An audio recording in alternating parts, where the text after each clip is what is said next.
Les juges sont au rendez-vous pour cette 4e et avant-dernière convocation de la semaine du tribunal de l'actualité.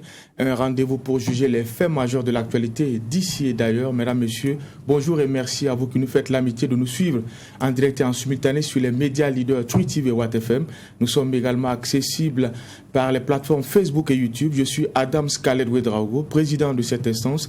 Avec moi sur ce plateau, les juges au siège, Bernard Bourma, Geoffroy Vaha. Bonjour et bienvenue. Bonjour Président, bonjour juge Vaha, bonjour Madame, Monsieur. Bonjour juge Bourma, bonjour Président, bonjour auditeurs et téléspectateurs. Deux sujets ont été retenus pour la présente convocation. En première partie de ce temps d'antenne, nous allons nous intéresser à la Commission électorale nationale indépendante CENI où la succession de Newton Ahmed Barry s'ouvre sous fond de crise. Les partis de l'opposition politique recusent le représentant de la chefferie traditionnelle, chefferie coutumière plutôt. Il menace d'ailleurs de ne pas siéger au sein de la commission si ce dernier n'est pas remplacé. Nous allons également parler de l'actualité au Bénin avec justement le virus du troisième mandat en Afrique où Patrice Talon promet de faire l'exception. Il l'a annoncé au cours de la 2e édition du sommet citoyen africain sur la bonne gouvernance, l'alternance et la démocratie. Ça s'est tenu à Cotonou le 10 juillet dernier. Comment faut-il accueillir cette annonce du président béninois?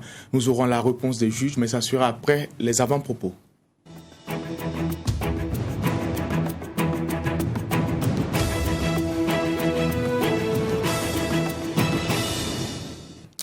Et pour cette première partie, nous allons donner la parole au juge Vaha. Qu'est-ce qui a retenu votre attention pour cette convocation? Oui, merci Président. Ce qui a retenu mon attention, c'est ce qui est en train de se passer en Afrique du Sud. Je l'avais déjà pris ici en avant-propos avec Zuma qui a rejoint la case prison pour ce qu'on sait, pour n'avoir pas répondu favorablement à des demandes de coopération avec la justice et jusqu'à la dernière minute, puisqu'il avait un certain dimanche pour entrer en prison et après il y avait les forces de l'ordre qui avaient 3 jours pour donc faire respecter cette décision de justice là. Il est rentré in extremis, donc quelques 30 minutes avant le deadline et depuis ce sont des scènes de pillage qu'on a dans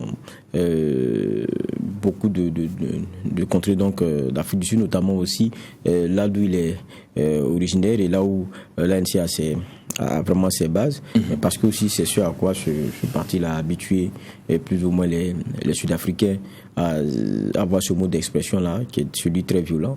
Mais derrière aussi, quand on regarde, vous demandez, mais c'est pas le lien, puisque vous regardez les scènes de pillage, c'est vraiment des badauds qui sont dans les rues et qui tentent par tous les moyens d'obtenir en tout cas le maximum qu'ils peuvent. Derrière, c'est un peu la misère aussi de cette Afrique du Sud-là qu'on est en train de voir, où il y a un pays qui est vraiment à 2 vitesses. Il y a l'extrême pauvreté et il y a l'extrême richesse. C'est cette réalité-là qui est donnée de voir dans ces images que nous avons. Maintenant, bon, il y en a qui parlent derrière, évidemment, de mains invisibles qui tentent on va dire, de soustraire Zuma de l'obligation de répondre devant la justice en créant des pressions autre part et tout. Ça peut être cela, mais nous, au premier regard comme ça, on voit l'expression d'une extrême pauvreté aussi. Et on a vu le président Ramaphosa qui est sorti pour lancer un appel. Ça veut dire que l'heure est vraiment grave avec tout ce qui est en train d'être vu sur ce sol-là. C'est-à-dire le début, avec l'obligation d'un ancien chef d'État de coopérer avec une justice, ça donnait aussi un exemple, quoi qu'on dise aux autres pays. Maintenant, ce visage qu'on est en train de voir est un autre exemple qui est en train de nous être donné, qui n'est pas forcément reluisant. Merci, juge Vaha. Juge Bourma, vous avez la parole. Merci, Président. Mon avant-propos va être dans la suite logique de l'avant-propos que j'ai eu hier, de ce que nous avons eu hier comme sujet enrôlé, s'agissant de la sortie donc du président français Emmanuel Macron. Et j'avais fait le lien également avec ce qui se passe en Afghanistan avec le retrait des Américains prévu pour au plus tard le 31 août où tout doit normalement être terminé. Alors dans cette affaire, il y a même au niveau des États-Unis, l'ancien président George Bush a d'ailleurs dit que c'est une erreur. Ce retrait est une erreur parce que elle va exposer les jeunes et les femmes afghanes à beaucoup de comme on appelle ça, des difficultés indescriptibles. Voilà. Donc, bon, parlant, étant donné que c'est Bush qui parle, ils font partie de ceux également qui ont constitué l'aile dure par rapport à ce que par rapport au déploiement des troupes américaines au niveau de l'Afghanistan. Ça fait pratiquement 20 ans. Et hier, j'avais dit que, alors pour certains, comment on appelle ça, c'est une armée afghane qui est affaiblie, qui est faible. Et les soldats américains, d'ailleurs, pour le départ, détruisent leur matériel militaire qu'ils ne peuvent pas, effectivement, emporter. Et c'est là aussi la grosse interrogation. Donc, des soldats qui viennent pour aider au nom de la solidarité internationale, au nom de la compassion internationale, mais à un moment donné, qui vont plier bagages. Et ça a toujours été ainsi. Guerre d'Indochine, guerre du Vietnam, guerre en Irak, guerre, mais ils finissent effectivement par se retirer. Mais en termes de collaboration, qu'est-ce qu'ils laissent? Hier, on était réellement pris par le temps où ce spécialiste disait que quand l'armée russe quittait l'Afghanistan avait une armée solide. Mais aujourd'hui, on a des Américains qui se retirent et qui laissent, après 20 ans de collaboration, de formation et d'opérations conjointes, une armée faible. Alors, les 20 ans ont servi à quoi? Si c'est de la formation, normalement, on devrait avoir une armée suffisamment aguerrie. Si c'est pour l'armement, normalement, ça devrait effectivement y aller. Mais là, et quand on suit l'actualité, les Américains se retirent et les talibans récupèrent du terrain. C'est ce qu'on utilise comme message pour nous, effectivement, taper les tympans. Oui, dans ce cas, après 20 ans de collaboration et de lutte acharnée, non seulement ils ne sont pas venus à bout de l'ennemi, c'est un, et deuxièmement, ils se retirent et vous laissent faibles. Maintenant, la part de responsabilité des dirigeants afghans, de la société civile afghane, des hommes politiques afghans, elle est où? Parce que c'est ça. Les gens ne viendront pas éternellement vous défendre éternellement. Parce qu'après, ils ont aussi leur propre pays à développer, leurs propres intérêts aussi à défendre. Donc, comparaison n'est pas raison. Si on calque également avec nos pays, dans le cadre de cette collaboration, nous sommes sûrs qu'un jour, ceux qui nous aident vont se retirer. Ils ne pourront pas le faire éternellement. Ils ne sont pas venus au monde pour nous. Ils sont venus au monde d'abord pour eux. Donc, il faut également se rendre compte maintenant dans la collaboration, qu'est-ce qu'ils peuvent nous donner en termes d'appui, en termes de formation, logistique, franchise de la collaboration. Je pense que tout l'enjeu, effectivement, est à ce niveau. Macron a dit que le Burkina a fait le choix de limiter les opérations conjointes et de s'assumer lui-même. Et on a l'impression que ça ne plaît pas. Mais nous, en décidant de nous assumer nous-mêmes, qu'est-ce que également nous priorisons? Qu'est-ce que nous avons comme méthode propre à nous, endogène? Je pense que ça également, c'est un élément qui, de mon point de vue, est très important. Et ça vient, le retrait américain vient au moment où dans le Sahel, il y a beaucoup d'attaques, et au moment où en Centrafrique, la France s'est retirée. Il dit qu'il y a une propagande russe anti-française soutenue par les autorités de Bangui. Donc, il y a aussi la guerre des puissances qui se déroule et qui ne date pas d'aujourd'hui. La Russie a fait son temps en Afghanistan, les États-Unis sont en train de faire leur temps également. Alors, c'est ça aussi les puissances étrangères. Mais je dis bien, il n'y a que des populations et des dirigeants qui doivent savoir qu'est-ce qu'ils veulent pour leur peuple, pour leur pays. En ce moment-là, ça deviendra facile à coucher les politiques de développement. Mais s'il faut toujours attendre la main tendue, quand elle n'étendra plus, on commence à en vouloir à la main. On dit non, c'est ingrat, vous ne pouvez pas nous laisser dans ces conditions. Vous ne pouvez pas. Non, mais attendez, assumons-nous.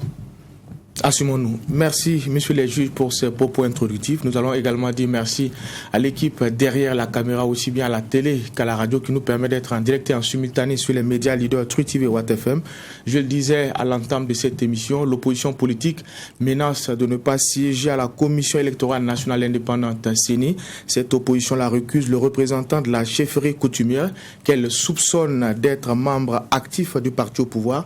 Il n'est pas le cas. Il y a aussi une autre récusation. C'est le cas de Tassiré Ouedraogo, qui est également soupçonné par certains représentants d'OSC d'être de l'opposition. Alors, juge Bougma, quand on voit tout cela, est-ce qu'on ne peut pas parler de crise en perspective à la Commission électorale nationale indépendante CENI? Oui, crise en perspective. Elle avait d'ailleurs existé, cette crise. Il y a eu d'ailleurs plusieurs rebondissements dans le mandat terminée de Newton Ahmed Bari. Il y a eu beaucoup de rebondissements. À un moment donné, les sessions étaient suspendues. Donc, et c'est l'opposition d'ailleurs qui tapait sur le président Bari, si je peux m'exprimer ainsi, alors qu'on avait pour habitude de voir les opposants défendre le président de la CENI, qui serait effectivement l'homme du pouvoir. Mais là, ce qui s'est passé, c'est que ce qui était reproché beaucoup plus à M. Bari, c'est d'engager des réformes qui ne relèveraient pas de ses prérogatives, c'est d'envoyer de la nouveauté que la classe politique ne veut pas. Et donc l'opposition en a fait un problème personnel et l'attaque était frontale. On a vu également la passe d'armes entre les ouailles de Zéphirin Diabré et le président Newton Ahmed Bari, qui à un moment donné était obligé de faire une sortie médiatique et préciser les choses et dire à ceux qui estiment qu'ils ne respecteraient pas suffisamment Zéphirin Diabré qu'il ne peut pas faire plus que ce qu'il est en train de faire. Donc il y avait effectivement cette crise ouverte là à un moment donné qui était en train de prendre des proportions, mais qui ont pu à un moment donné, ça a été réglé au palais Mogonaba, avec surtout la composante société civile. Donc cette composante société civile composée de l'église catholique, de l'église des évangéliques, donc des protestants, et de la communauté donc des musulmans, et puis les organisations de la société civile dans sa composante droits humains, mais pour terminer également avec les représentants de la chefferie traditionnelle. Donc c'est au palais Mogonaba Bango que finalement cette composante s'est entretenue, pour dire également que, bon, n'oublions pas aussi que c'est notre homme, c'est quand même un d'eux qui est venu de cette composante société civile. Donc il fallait également se resserrer les coudes, ils se sont parlé et puis bon, ils ont pu juguler la crise pour avancer. Conséquence, M. Bari a aussi laissé tomber les réformes qu'il avait engagées, qui selon lui allaient contribuer à réduire drastiquement le coût d'enrôlement. Donc parce qu'on allait utiliser la CENI, croiser les fichiers, créer les NIP, et puis bon, ça n'a pas marché finalement. Donc il y avait cette crise-là qui a marqué ce mandat, et certains ne pariaient pas pour que cette CENI-là termine les élections sans une crise ouverte avec peut-être de la violence. Il y a des intervenants qui étaient pas allés dans ce sens-là. Les élections se sont passées. C'est vrai que pendant le décomptage, comment on appelle ça, le comptage des voix, on a vu ce qui s'est passé comme crise, l'opposition qui a plus ou moins suspendu, des commissaires qui ont suspendu avant de revenir. Donc, c'est dans ce climat-là que la CENI a terminé son mandat.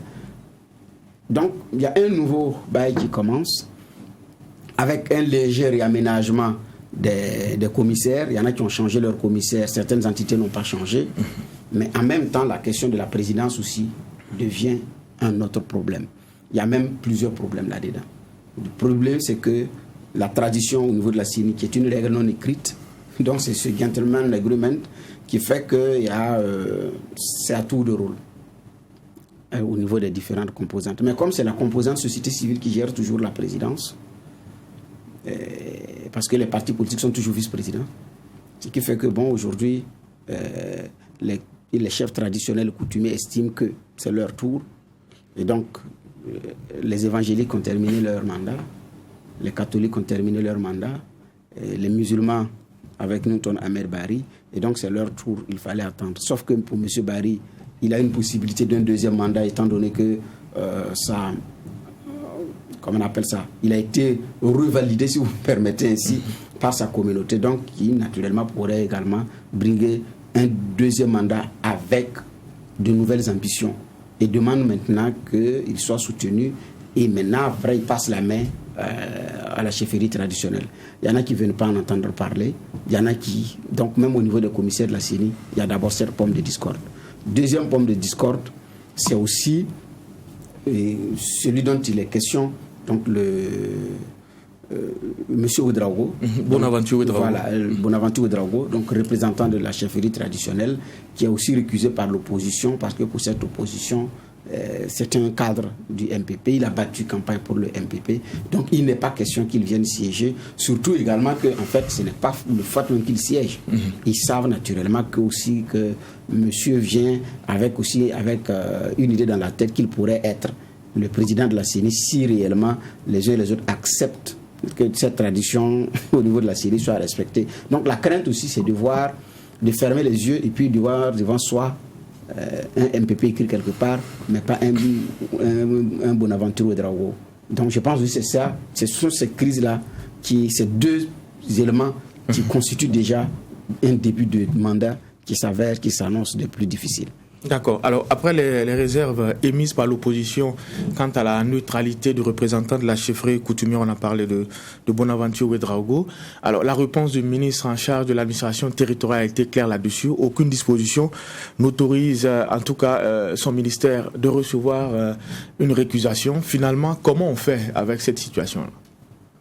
Oui, mais le ministre aussi, à la vérité, il est dans son rôle que de dire ce qui est prévu dans les textes. C'est pas à lui qu'il choisit la mission de recevoir ces récusations-là, ou bien d'y donner une suite. Je pense que c'est ce qu'il est en train de dire à l'opposition. Maintenant, l'opposition, ça va un certain nombre d'éléments. Je pense à décider aussi d'aller sur un terrain plus le dur qui est celui politique, où il sait que le jeu de pression pourra lui permettre d'avoir d'avoir peut-être gain de cause. Sinon, on connaît les voies. Vous avez une autorité devant laquelle il doit avoir prestation de serment. La date même a été donnée. Vous lui reversez des éléments qui, pour vous, font vos craintes. Ou bien, il y a d'autres moyens aussi en justice et tout. Donc, je crois que l'opposition a fait son choix sur ce chapitre-là.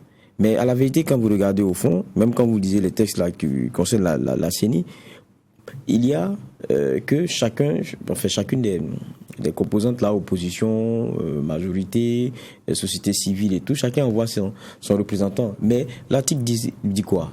Pourquoi est-ce que n'importe qui ne peut pas être président de la CENI? Et qu'on réserve cela à ceux qui viennent de la société civile. Je crois aussi que derrière, c'est qu'il y a un esprit, il y a un principe. C'est que ces personnes-là ne devraient pas venir transpirer un engagement pour un parti politique. Je crois aussi que ça, c'est au moins l'esprit qu'il faut reconnaître à la prudence qui a été prise dans ces textes-là. Vous lisez l'article 10, la présidence échoit seulement à ceux qui peuvent venir de la société civile. Et Bernard le rappelait tout à l'heure, il y a un genre de gentleman agreement qui fait qu'aujourd'hui, on sait très bien que cela devrait échouer aujourd'hui à celui qui est issu de la chefferie traditionnelle. Maintenant, c'est en ce moment-là que vous trouvez le moyen de faire désigner un Bonaventure Ouedraogo qui a battu campagne pendant les dernières consultations électorales pour son parti politique et qui transpire un engagement plus que certain. Il y a problème. Même si, quand vous lisez ces textes-là, c'est pas écrit noir sur blanc. En fait, il est militant, parce que nous, on a cherché un peu aussi, avant l'émission, la composition des organes du parti. Bon, on n'a pas trouvé son nom. Donc, vous direz qu'il est simple militant, mais l'esprit qu'il y a dans l'article 10 aussi est bien foulé au pied. Vous avez quelqu'un, bon, je ne personnifie pas le débat, mais je dis, vous avez quelqu'un qui a battu campagne, qui est quelqu'un de très engagé à la tête d'un parti politique, et au sein d'un parti politique, vous le retrouvez sous une bannière société civile, et après se retrouve président de la CENI. S'il y a des problèmes, le clivage sera toujours profond, parce qu'on sait d'où il vient, on sait de quel eau il est vraiment le caïman. Ça aussi, il faut qu'on accepte de dire cette vérité-là. Quelquefois, on se crée des blocages pour rien. Voilà un autre problème qui se pose. Il y a un peu la remise en cause d'un gentleman agreement aujourd'hui au sein de la CENI, avec le caractère tournant de la présidence. La dernière fois, cela a été le tour d'une organisation de la société civile précise. Ça devrait passer à la chefferie. Maintenant, il y a quelqu'un qui rebelote. C'est comme une remise en cause encore de ce gentleman-là, agreement. Donc c'est dans cette situation-là qu'on est aujourd'hui. Mais bon, je dis, si on veut prendre l'esprit pour être clair de ce qu'il y a dans l'article 10 là, il faut comprendre que quelqu'un qui a montré son engagement pour un parti aussi de façon aussi forte là, ne devrait naturellement pouvoir être président de la CENI. Ça, il faut qu'on le dise de façon très claire. Sinon, ça va, la typologie du personnage même va poser problème à un moment donné. Et c'est pas ça qui va nous rendre service. Maintenant, deuxième élément, je crois aussi qu'il faut dire aussi certaines vérités à l'opposition. Quand il y a des moyens pour pouvoir se faire entendre, il faut les utiliser. Il faut utiliser d'abord ces moyens-là. Il y a la justice, il y a ce Conseil constitutionnel là. Je pense qu'il faut aussi ne pas forcément vouloir tout tirer sur le terrain politique, mais on comprend aussi que il y a des normalement la prestation de serment, selon le communiqué qui a été donné, c'est le 19. Et quand vous regardez aussi, pour pouvoir tenir ces sessions, il y a l'obligation de la majorité absolue.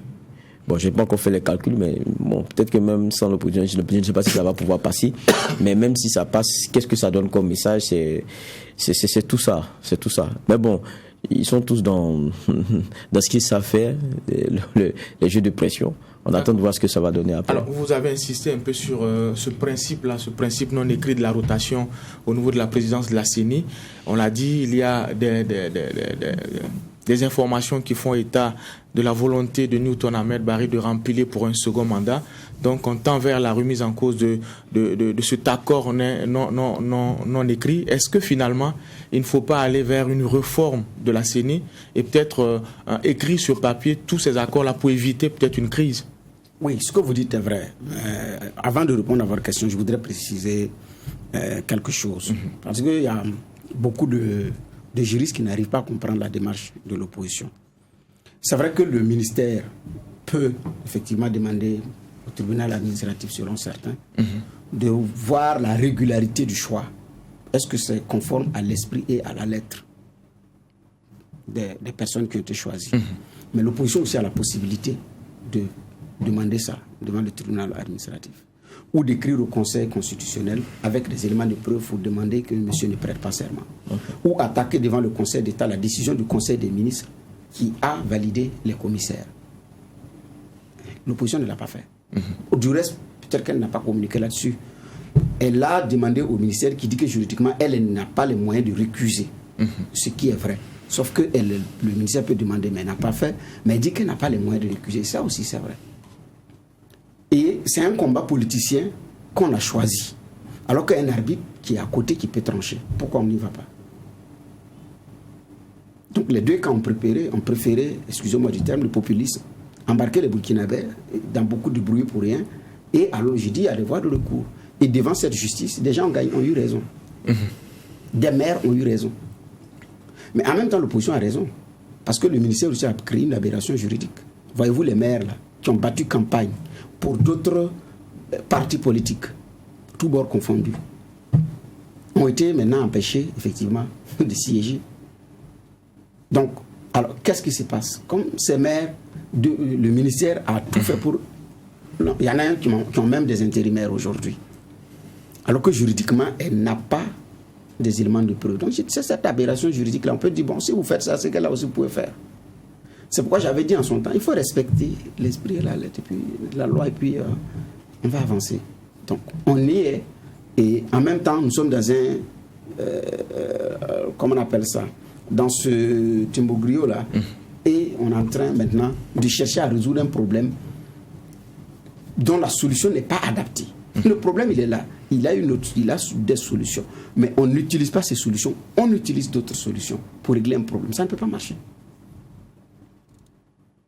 Si le comprimé est fait pour des maux de tête, ça ne peut pas guérir des maux de ventre. C'est vrai que les questions psychologiques interviennent, ou parfois on blague, la personne dit il faut prendre pour juste prendre un produit, on dit c'est pour ça, psychologiquement ça peut aider. Mais tout le monde sait que paracétamol, c'est quand vous avez des maux de tête, un peu de fièvre. Mais vous n'allez pas avoir une douleur à l'orteil et puis chercher paracétamol à avaler. C'est autre chose. Bref. Maintenant, pour revenir à votre question par rapport à la réforme de la CENI, il y a deux questions. La première question, c'est est-ce que les uns et les autres pourront finalement s'entendre? Je pense qu'ils peuvent s'entendre. Parce que c'est des gens qui se parlent et qui sont issus d'une même composante organisation de la société civile. Donc, s'il y a ce dialogue franc entre les leaders de la chefferie traditionnelle et les leaders de la communauté musulmane, donc de la FAIB. Quand je dis communauté musulmane, je ne parle pas de l'association communauté musulmane, on s'entend bien. Je parle de toute la communauté musulmane, comme j'ai dit, la communauté chrétienne. Voilà. Donc, ici, je pense que si les leaders de ces deux communautés se parlent pour sauver l'essentiel, c'est possible. Qu'elles arrivent à pouvoir dire, bon, écoutez, c'est vrai, on laisse tomber, on prend ci. Donc, ça, c'est possible. Donc, c'est aujourd'hui, les élections, c'est aujourd'hui. Mais je pense, de mon point de vue, que ce n'est pas désespéré. Les deux communautés peuvent toujours s'entendre pour sauver l'essentiel. Ça, c'est possible. Maintenant, il faut qu'il y ait de la volonté et de la sincérité. Pour des gens qui prêchent la discipline, qui prêchent le respect de la parole donnée, qui prêchent la paix, je pense que normalement, ils devraient pouvoir se comprendre pour que soit l'une cède et l'autre dise, bon, nous, on vous cède, au prochain mandat, bon, nous allons diriger. Ou bien, bon, nous pas bouger avec tout ce que cela comporte. Maintenant, que dira la communauté de M. Barry au cas où la chefferie tiendrait? Parce qu'en ce moment, la décision aussi, c'est vrai que quand vous devenez président de la CENI, c'est votre mission, c'est vous qui êtes regardé. Votre communauté ne peut pas être responsable. Si vous produisez un bon résultat, elle va s'enorgueillir. Mais si vous produisez de mauvais résultats, elle va dire, nous, on ne l'a pas désigné pour aller faire ci, c'est lui qui allait faire ça. Donc, en réalité, c'est vous qui assumez. Et tout le monde sait que, bon, ça, voilà. Mais maintenant, pour la deuxième question, la réforme de la CENI, elle s'impose. Et ils sont nombreux qui ont parlé de réformer cette CENI. Parmi eux, il y a Khalifa Séré. À un moment donné, il y a eu une passe d'armes entre lui et Newton Ahmed Barry, se sont réconciliés pour avancer. Mais ils sont nombreux qui disent qu'il faut une réforme de la CENI au stade actuel, effectivement, des choses. Donc réformer cette CENI-là, qui passe par deux choses. Soit on réforme toute la machine, ou on réforme la façon de faire l'enrôlement, c'est-à-dire à l'intérieur, la façon de faire l'enrôlement, de financer nos élections, de conduire le processus électoral. Ces choses-là peuvent faire l'objet de réformes. Qu'on ne soit plus obligé qu'à chaque fois, il faut transporter des gens, aller s'asseoir dans des localités, faire le tour du Burkina, aller s'asseoir avec une machine pour enrôler des gens pour la carte électeur biométrique. On peut utiliser la CNIB, qu'on utilise pour toutes les opérations. On utilise la CNIB pour toutes les opérations bancaires, tout ce que vous voulez faire comme acte administratif, on demande la CNIB. Mais pour voter, il faut une autre carte qui n'est utile que pour 5 ans et aussi qui dépense beaucoup d'argent, puisqu'il faut commander les machines, les entretenir, les mettre à niveau, parce que 5 ans après, ça devient obsolète. Déplacer des gens dans ce contexte sécuritaire, parfois en saison de pluie, avec la difficulté qui arrive dans les localités, il n'y a personne à s'enrôler, où il y en a qui ne sont pas intéressés. Après, qui ne vont même pas aller voter. Et beaucoup d'argent pour ça. Donc, ça, ce sont des réformes à l'intérieur qu'on peut faire. Même sur la question du financement des élections. Déjà, ça peut réduire de façon drastique. Déjà. Mais des Burkinabés sont allés hors du Burkina pour l'enrôlement dans les ambassades. On a vu le résultat. Parfois, c'est le personnel diplomatique seul qui part s'enrôler. Est-ce qu'on va continuer de prendre l'avion, aller enrôler des gens, alors qu'on pourrait régler avec le passeport ou la CNIB? Quand même, il faut... Ces choses-là, c'est un débat de fond qu'il faut régler.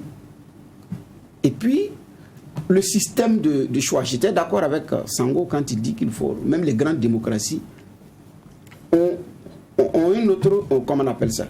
Le choix du président est limité à une élite. La question des grands électeurs. La question des grands électeurs.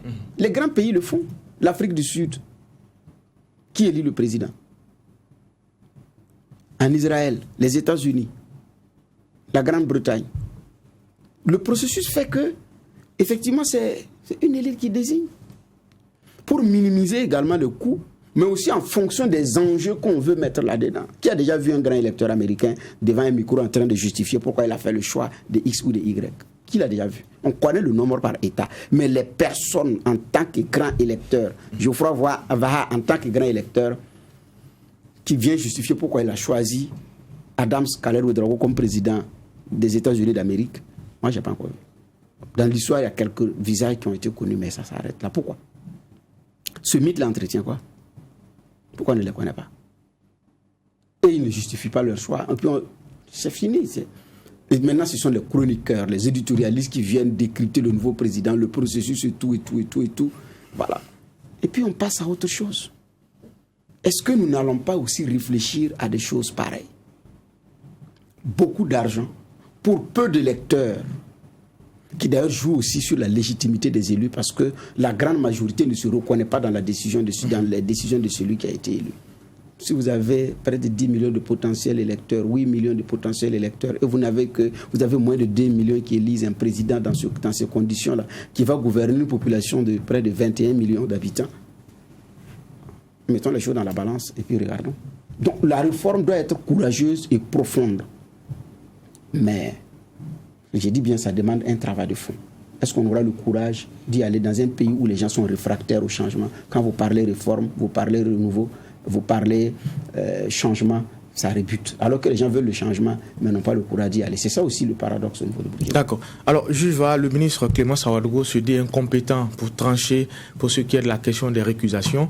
Au niveau de l'opposition, on refuse l'option de la justice pour aller sur le terrain politique. On menace de ne pas siéger à la commission. Clairement, on va vers un blocage. Alors, s'il y a passage en force d'un côté comme de l'autre, est-ce qu'il n'y a pas à craindre une crise post-électorale? Parce que c'est aussi cela l'enjeu. Bon.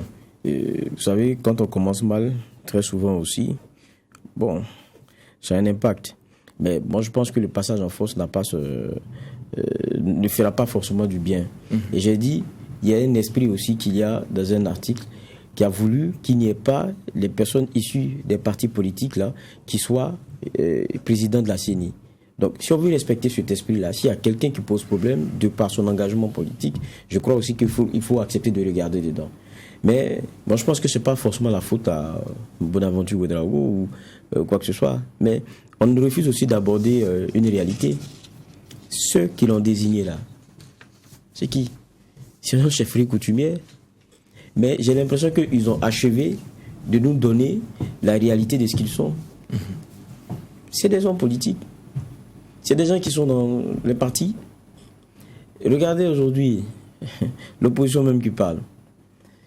Rendez-vous de l'opposition, tête couronnée de l'opposition. Rendez-vous de la majorité aussi a ses têtes couronnées. Toujours aux premières places, et c'est comme ça le Burkina.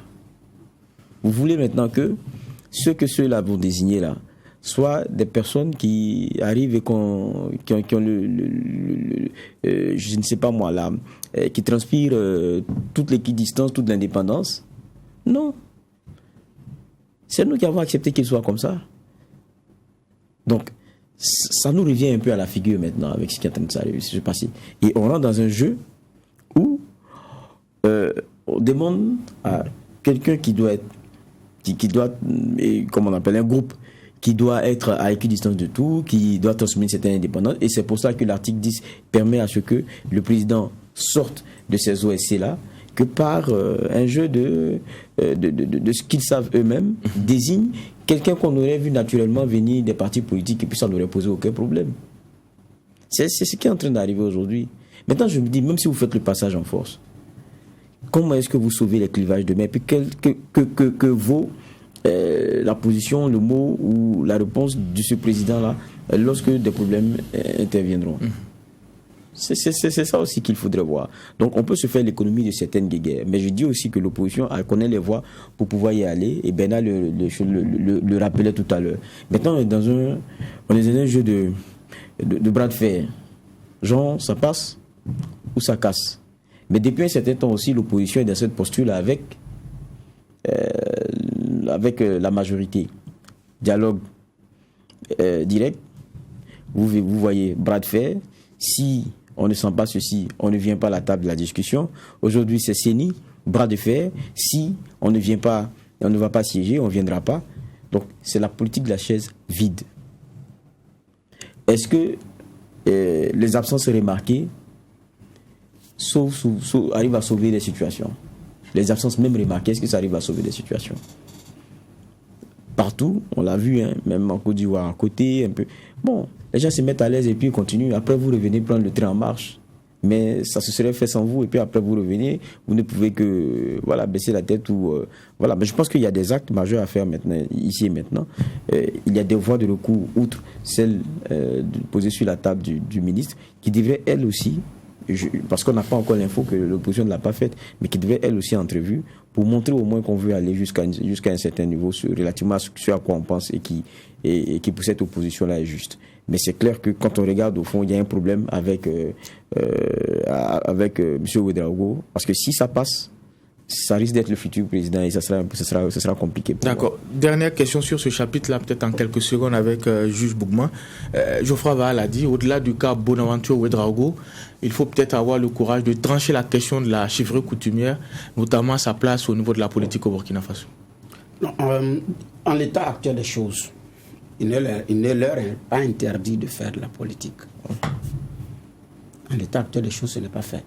Et même quand la commission qui a travaillé sur la Constitution s'est retrouvée, et pour trancher de la question, ça a été abandonné. Et donc, ils ont cette liberté. Et je voudrais la rappeler, mais chaque parti politique a ses chefs. Et la question, c'est finalement, vous trouvez un chef coutumier qui n'a pas de couleur politique. Et pendant les meetings, ils viennent s'arrêter. Ils ne sont pas dans les instances du parti. Il y en a qui ne sont pas dans les instances du parti, qui ne jouent même pas un rôle.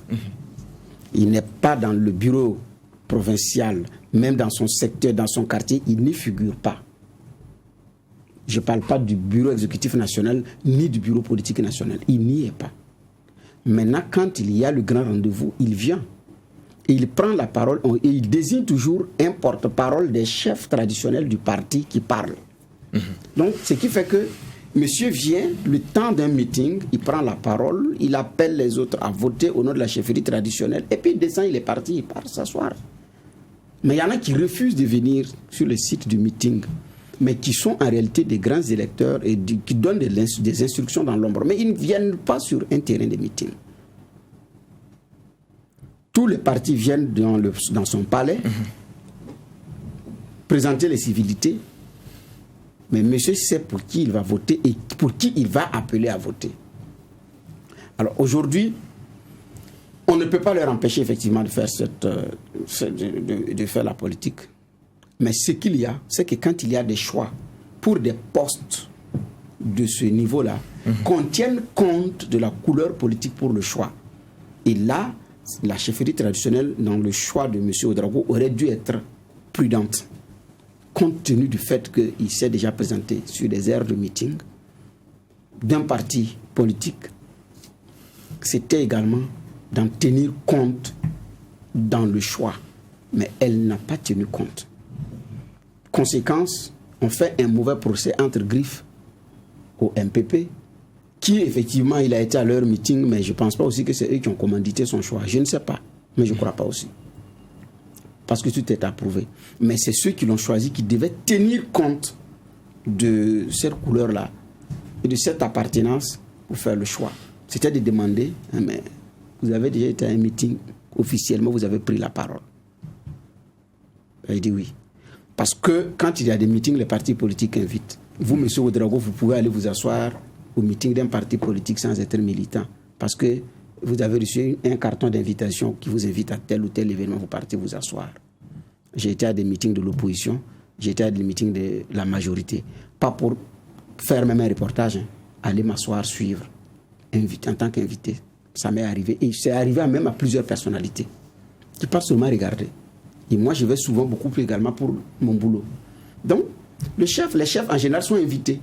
Mais si vous avez pris la parole, c'est que vous n'êtes plus au stade de l'invitation. Et puis, on était en campagne électorale. Donc, ils ne vont pas aller s'asseoir dans des meetings où ils n'épousent pas un minimum de sentiments pour le parti. Ça aussi, c'est une réalité. Donc, s'il allait à tel meeting, le prochain meeting de tel parti politique, il n'ira pas. Il n'ira pas. Donc, je pense que la chefferie traditionnelle, avec Sa Majesté le Mogo Nababongo en tête, aurait pu tenir compte dans le choix de M. Ouédraogo, qui aujourd'hui, effectivement, est en train de créer des vagues. Espérons que d'ici là, les uns et les autres puissent s'accorder pour avancer, parce que ce soit ceux de l'opposition ou ceux de la majorité, ils se parlent, même avec les chefs traditionnels, ils se parlent et ils s'appellent. Merci, messieurs les juges. Nous allons ouvrir le deuxième sujet, mais parler des mêmes problématiques, élections et alternance en Afrique. Patrice Talon ne sera pas candidat à sa propre succession en 2026 et n'envisage pas un troisième mandat. Le chef de l'État béninois l'a annoncé au cours de la deuxième édition du sommet citoyen ouest-africain sur la bonne gouvernance, l'alternance et la démocratie. Alors, on l'a dit, c'était le 10 juillet dernier à Cotonou. Alors, juge Var, quand vous écoutez cela, est-ce qu'il faut applaudir ou attendre de voir? Bon, applaudir d'abord, parce que c'est un engagement et qui, ma foi, dénote de ce que, encore, on a dans la tête de certains chefs d'État, cette façon de voir là, que s'éterniser au pouvoir, c'est pas la bonne chose pour son pays. Et il ne faudrait pas penser qu'on soit seul la solution pour tout dans son pays. J'ai dit applaudir d'abord pour pouvoir avoir le courage de dire cela. Maintenant, être prudent. Parce que d'ailleurs, c'est un chef d'État africain. Déjà ça même, ça vous intime d'être très prudent. Parce que souvent très versatile et dont la parole après s'envole et vous ne les reconnaissez pas. Prudent aussi parce que le monsieur nous avait dit qu'il ferait un seul mandat. Il a dit qu'il ferait qu'un seul mandat et puis il allait partir. Mais qu'est-ce qu'on a remarqué après? Il a décidé de rebeloter. Mais comment? Regardez ce qu'il a fait chez lui. Vous avez des textes qui sont revus, obligeant des parrainages pour pouvoir candidater, et alors que ceux qui peuvent accorder les parrainages ne sont rien d'autre que vos maires, vos députés, vos ceci. Pratiquement la majorité de ces personnes à vous, puisque les autres avaient fait la politique de la chaise vide. Donc qu'est-ce qui s'est passé? Il a verrouillé le système. Il a verrouillé le système pour pouvoir, dans un confort, passer comme une lettre à la poste. Bon, quand vous avez fini de faire ça, vous venez nous dire qu'à la fin vous allez arrêter. Bon, on vous croit. Mais on est prudent. Je pense que ceux qui l'ont écouté, en tout cas, ses compatriotes, pour la plupart resteront très prudents. Mais il pose aussi un problème qui pour moi est très important. C'est que on avait à un moment donné, on était revenu à un moment donné, sur la plupart des chefs d'État, à être mal à l'aise lorsqu'on parlait de la question du troisième mandat et à même l'entrevoir. Mais M. Alassane, M. Condé nous ont habitués, c'est-à-dire ils ont ouvert la brèche et ça devient comme quelque chose maintenant de possible, pour peu que vous arriviez à changer les textes juste avant et que vous permettiez le contournement. C'est ce qui est. Et le justificatif qui est donné, lorsque vous êtes ami de la France, parce qu'il y a un avis aussi là-bas qui compte, c'est de dire c'est un problème interne et d'ailleurs cela est conforme à leur texte. Mais vous voulez quoi? C'est lui l'arbitre, c'est lui qui joue, il joue en même temps sur le terrain, il change les règles lorsque ça l'arrange. Comment est-ce qu'il ne va pas gagner à la fin? Il va toujours gagner. Maintenant, qu'est-ce qui reste à ceux qui n'en peuvent plus? Parce qu'à un moment donné, vous savez, votre solution, là, à un moment donné, elle se périme. Mais quand vous nous imposez de rester avec vous et d'avaler ce que vous nous proposez, ça devient compliqué. Et il reste une seule issue. C'est pour ça aussi qu'on commence à avoir beaucoup de renversements par la rue. Parce que c'est ce qui reste. Vous avez tout verrouillé. C'est de force seulement qu'on pourra vous faire partir. Suivez mon regard, nous on l'a fait il n'y a pas longtemps. Parce qu'à un moment donné, vous saviez, parce que Blaise Compaoré, il n'est pas parti parce que ce qu'il était en train de tenter c'était inconstitutionnel ou quoi que ce soit. Non. Et puis il avait tous les leviers. Mais si vous vouliez les utiliser, il serait encore ici. C'est-à-dire, à un moment donné, face à cette impuissance-là, les gens trouvent le moyen d'exprimer le ras-le-bol autrement. Et ça devient violent. Est-ce que dans notre CEDEAO, c'est ce qu'on veut? C'est la question que je me pose. Regardez le cas sénégalais. On attend de voir encore. est-ce que dans cette CEDEAO, c'est ce qu'on veut? Mais comme on a un syndicat de chefs d'État qui, lorsqu'il s'agit de la question de leur pouvoir et de leur siège, deviennent atones à faune, et à la limite même, on a l'impression que c'est le sujet tabou, on ne peut pas s'en sortir. Et après, on vient jouer les pompiers en tentant de sauver des situations, parce qu'après, on rentre dans des... Il y a une onde de choc, de manifestations, de ceci, de cela, et on essaie de trouver de colmater des brèches pour que ça se tasse et qu'on continue et que la personne termine son mandat. C'est pas, ça ne peut pas continuer comme ça. C'est-à-dire que la question de ce troisième mandat devient un facteur déstabilisant pour la plupart de nos États, et dont ceux qui sont au pouvoir là refusent de parler. D'accord. Ça devient compliqué. Alors, juge Bouma, le président béninois est clair, il prend l'engagement de ne pas se présenter pour un troisième mandat. Il le dit d'ailleurs, les troisièmes mandats sont une plaie pour la démocratie. Est-ce qu'il est dans une posture où il peut donner une leçon à ses pairs avec justement la promesse non tenue du premier mandat? Oui, effectivement, c'est beaucoup plus là que la réserve se trouve, qui fait sourire dans le coin. Pour quelqu'un qui était venu pour faire un mandat, qui a son deuxième mandat, dans les conditions également, élu dans les conditions qu'on connaît. Donc, c'est à se demander s'il pourra aussi tenir parole à la fin de son deuxième bail. Donc là, il va falloir naturellement qu'on attende de voir. Mais ceux qui se dirigent contre le troisième mandat, il n'est pas seul. Ambalo d'ailleurs a dit que les troisième mandats sont aussi des coups d'État. Sauf que là, la Côte d'Ivoire, de Alassane Ouattara et de M. Macron ne l'ont pas compris comme ça, de cette même oreille. C'est d'ailleurs là où j'attendais aussi l'intervention de Bazoum de Niger, qui devait aussi avoir le courage aussi de dire droit dans les yeux à ses pairs de la Côte d'Ivoire et de la Guinée, qui sont dans des troisièmes mandats et qui ont créé également des troubles, élus avec des violences et avec aussi des personnes qui ont été tuées. Dans ces conditions-là aussi que le troisième mandat ne devrait pas. Bon, mais en attendant, c'était le cas du Mali qui le préoccupe. Le Tchad, il en a oublié. On passe à autre chose en attendant. Mais ce que Talon dit, c'est si la Constitution permet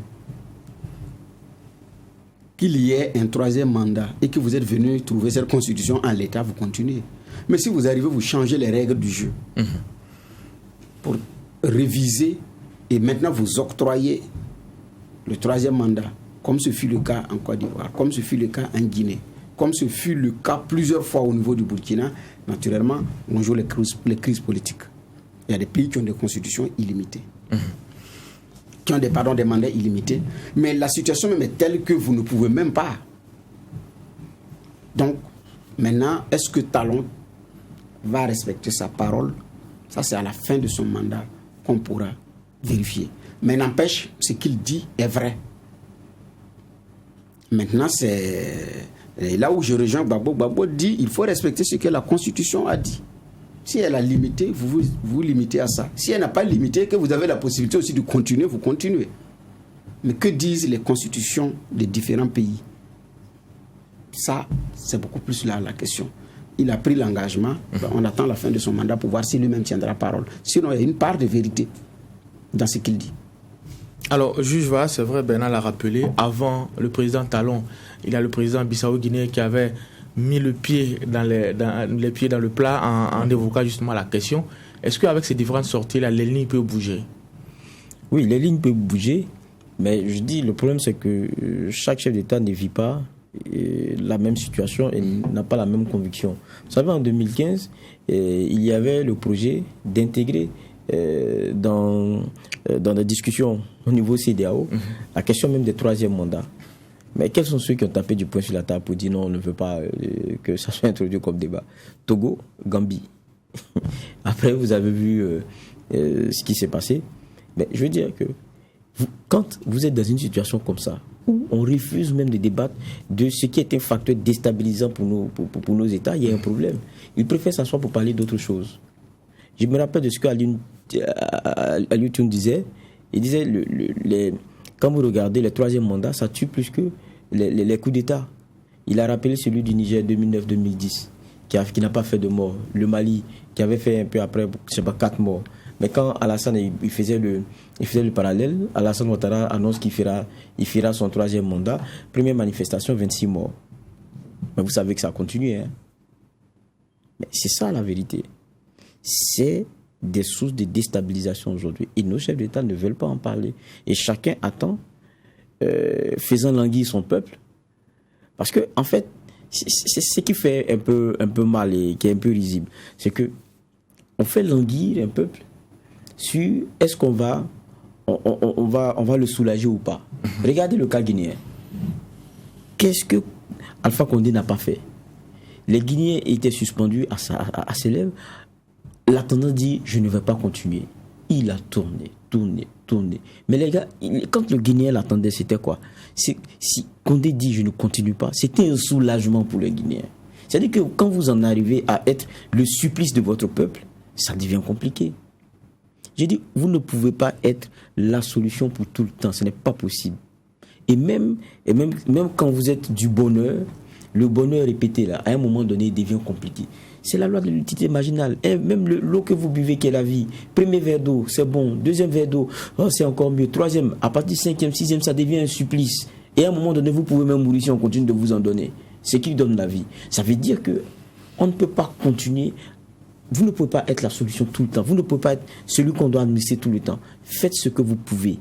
À un moment donné, apportez votre pierre à l'édifice et laissez quelqu'un d'autre venir faire ce qu'il peut, apporter sa pierre à l'édifice. Et laissez votre peuple choisir de se tromper même sur la personne et de se rattraper après et de vous regretter parce que vous allez revenir. D'accord. C'est ça. Ok. Peut-être parler en quelques secondes du cas burkinabé. C'est vrai qu'avec la perspective de l'adoption d'une nouvelle constitution, certains chefs de partis politiques avaient justement évoqué le cas burkinabé avec une possibilité du président Roch Marc Christian Kaboré de remplir pour un troisième mandat et qui attirait l'attention des uns et des autres. Qu'est-ce qu'il faut faire? Est-ce qu'il faut ouvrir le débat ou bien c'est un non-événement comme beaucoup l'a dit à son temps? Bon, non-événement ou bien ouvrir le débat, tout dépend c'est la décision finale du président Roch Kaboré en connaissant de cause qui va tout déterminer. D'accord. Voilà, c'est-à-dire que si on va rentrer dans les questions juridiques, effectivement, on dit rien n'en empêche. Maintenant, dans les questions d'éthique et morale, surtout que il fait partie de ceux qui ont marché ici contre la modification de l'article 37. C'est une histoire très récente. Les plaies ne sont pas, jusqu'à présent, pas pensées. Est-ce qu'il faut aller dans cette aventure-là? Je ne pense pas. Mais maintenant, l'homme politique étant ce qu'il est, les délices du pouvoir également étant ce qu'elles sont, et parfois ça monte à la tête, oui. Sinon, je ne pense pas, de mon point de vue, que le président Kaboré aura le courage de demander un troisième bail au Burkinabé, compte tenu de ce que nous avons traversé et des réalités que nous avons aujourd'hui. Je ne le pense pas. Mais maintenant, je ne peux pas donner ma main à couper aussi pour un homme politique qui est entouré d'une cour qui parfois chante des choses qui ne sont pas, qui sont faux, mais bon, qui sont bonnes à entendre à ses oreilles. Merci, messieurs les juges. Crise à la Commission électorale nationale indépendante CENI et alternance en Afrique avec la crise des troisième mandats. Voici les deux sujets qui ont été enrôlés pour la présente convocation. Nous avons eu les clés de lecture des différents juges. Merci. On se donne rendez-vous demain pour la même mission. Poser un regard critique sur l'actualité et ça sera sur les médias leaders, True TV, Watt FM.